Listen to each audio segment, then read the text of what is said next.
Il détestait tout ce que je représentais. Stéphane Bern s'attaque à un très célèbre homme politique. En 2023, Stéphane Bern se livre sans complexe.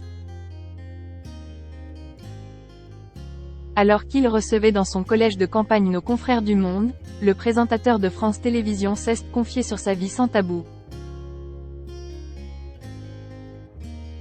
Et notamment sur ses relations parfois difficiles avec les hommes politiques et les présidents, qu'il a beaucoup côtoyés durant sa carrière. Et l'Undentere n'est pas vraiment dans ses petits papiers. Sa voix, son sourire et sa connaissance des têtes couronnées font de lui un véritable incontournable de France Télévisions depuis plus de 30 ans. À 59 ans, Stéphane Bern enchaîne les émissions et les succès depuis son arrivée sur les chaînes publiques. Passionné d'histoire et de patrimoine, le présentateur s'attelle à faire découvrir les lieux et les monuments qui le passionnent, mais pas seulement.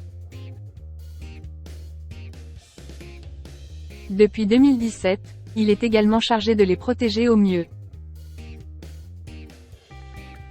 Une mission qui lui a été confiée par Emmanuel Macron, parfaitement conscient des connaissances très étendues du quinquagénaire sur le sujet.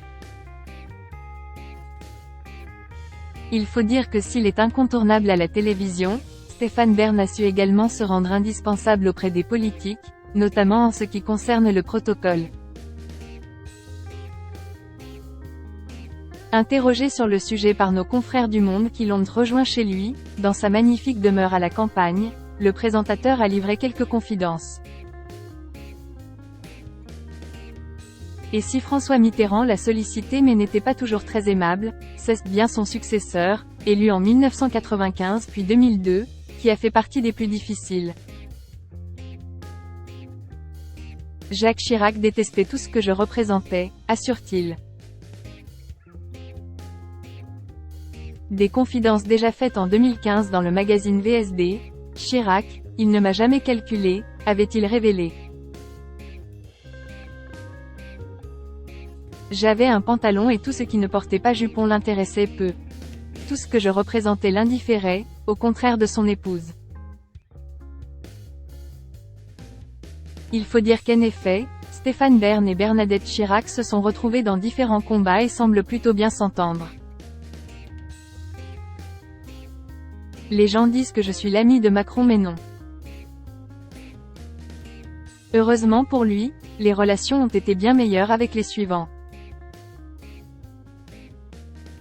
Ami avec Carla Bruni et parti en vacances avec le couple Sarkozy il y a quelques années, il avait confié que François Hollande avait toujours été d'une grande courtoisie à son égard. Et se montre très franc ce dimanche sur Emmanuel Macron. Les gens disent que je suis l'ami de Macron mais non. Je suis le fou du roi, révèle-t-il. Les relations semblent tout de même plutôt bonnes entre lui et le président, qui connaît la valeur du présentateur et l'étendue de ses connaissances. Une bonne entente qui n'est pas commune à toutes les personnalités qui ont émaillé le quinquennat du mari de Brigitte Macron.